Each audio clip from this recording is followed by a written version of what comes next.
ukuaji mkoa wa Mwanza.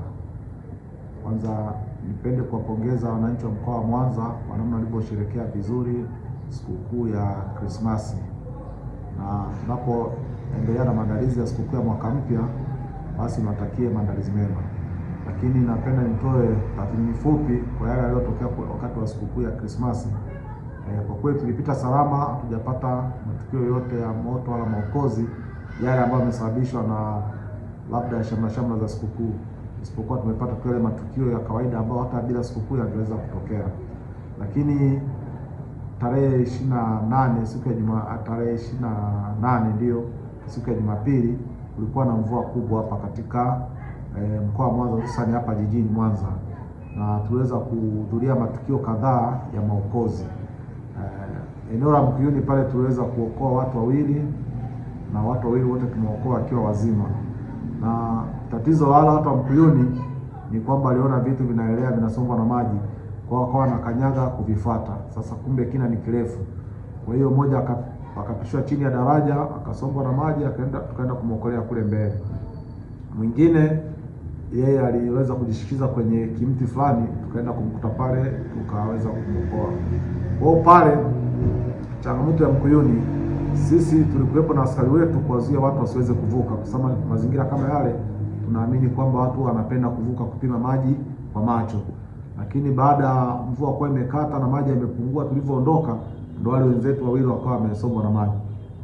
Lakini pamoja na ile tamaa za kufuata vitu, ila mwenzetu mmoja pale tulikuta alikuwa ametumia kilevi kupita kiasi. Kwa hiyo ilikuwa ni sababu nyingine mojawapo.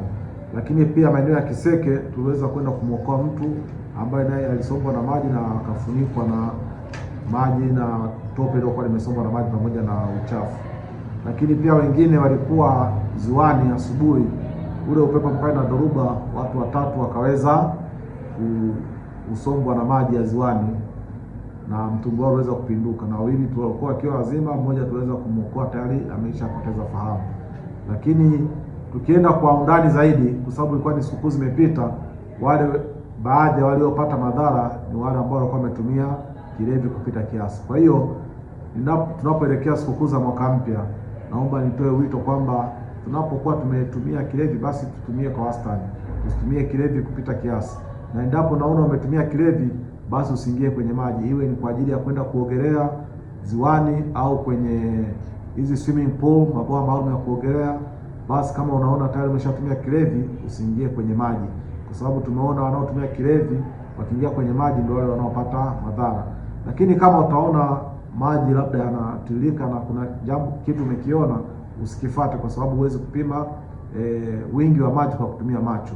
Mtu anafikiria hapa ni karibu, akiweka mguu afiki chini na anasombwa na maji.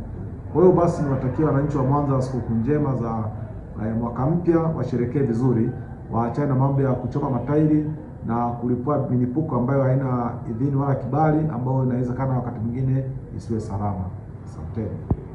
East African Spirits Company Limited ni kampuni inayojihusisha na uzalishaji wa pombe kali na bia. Kampuni hii ilianza mnamo 2018 ambapo ilianza na line ya plastiki. Tulianza uzalishaji wa bidhaa yetu inayoitwa Diamond Rock. 2019 tukaanzisha line yetu ya line ya glasi ambao tunazalisha bidhaa yetu pendwa Hanson's Choice. 2023 ndipo tulipoanza ku blend na ku manufacture beers zikiwa ni Hanson's Light, Goldberg, Basembi ambayo imeunga mwaka 2024 na Hanson's Dry iliyoanza uzalishaji mwaka 2025. Bidhaa zetu ni bora, salama, zimethibitishwa na TBS, lakini pia zina key element au niseme ni zina sifa kuu ya kutokuwa na hangover, kutokuwa na harufu mbaya, na pia zina bei nafuu kwa kila Mtanzania.